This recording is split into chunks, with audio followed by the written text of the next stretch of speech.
Hi Col, as promised, second recap in regards to tidying up P6 and P7.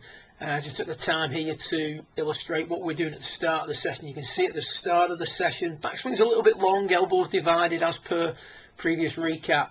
As you start down, the weight doesn't really move into the left side enough, and as a result, at P5, the upper axis is a little bit too far back. As the upper axis stays back, the accumulators start to fire, particularly accumulator 2. You can see the wrists are unhinging too quickly, producing a gap here. You can see the left arm nowhere near in position that we would want it to control low points and obviously improve your ability to get that ball drawing. If we look at what Mike does here on the right, you're going to see from the top the weight increases into the left side. As that happens, the left shoulder or the arms are staying in position. The upper axis moves forward, narrowing the circumference of the swing, producing a much tidier P6 position, where you can see there that the hinge in the wrist has been maintained much longer, the release point much more over the top of the golf ball. Doing a drill where we're set up over the cane, if we look at the difference in this now, backswing's a little bit tighter, a little bit more compact. As you start down now, the weight's going to increase naturally into that left side. Upper axis moves forward more.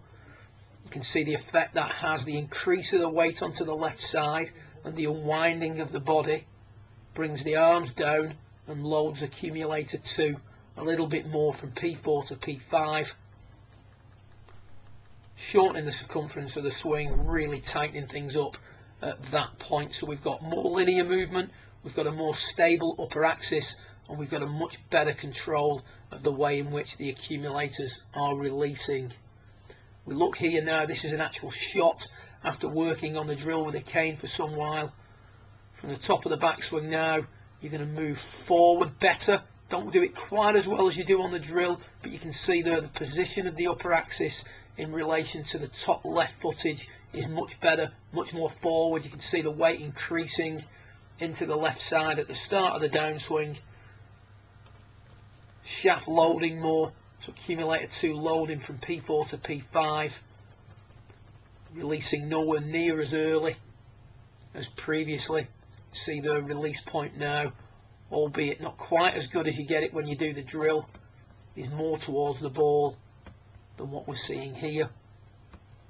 So you control the circumference of the swing, and that in turn is going to have a good effect on the location of the handle at impact. So we can see your original location. We look at what we get with Mike, handle moving forward for longer, assisting in low point control and also hitting out at the golf ball. And we look at you with a drill, maximum lead with a handle. And then if we look at the latter end of the session, touch more lead with the handle. Remember, the red line is in the same position on every swing, so the handle of the club is definitely further forward towards the end of your session than it was at the beginning of the session. From there, as you mentioned, you do a pretty good job of maintaining everything as you come through, so you don't really flip it too much more than you have it at, say, P6.5. Really good move through the ball as per usual, and the better you get from P6 to P7, the more this is going to improve on the way through. So key aspects here: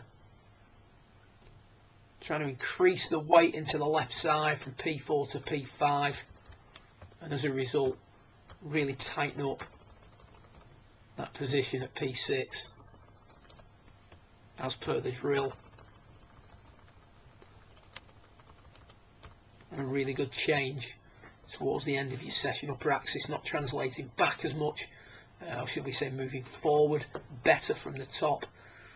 Accumulators being maintained for longer and releasing at a much steadier rate. Great work with it, some great comparisons there. I'll do a few stills for you after and email those across. Look forward to working with you again later in the year. Well done.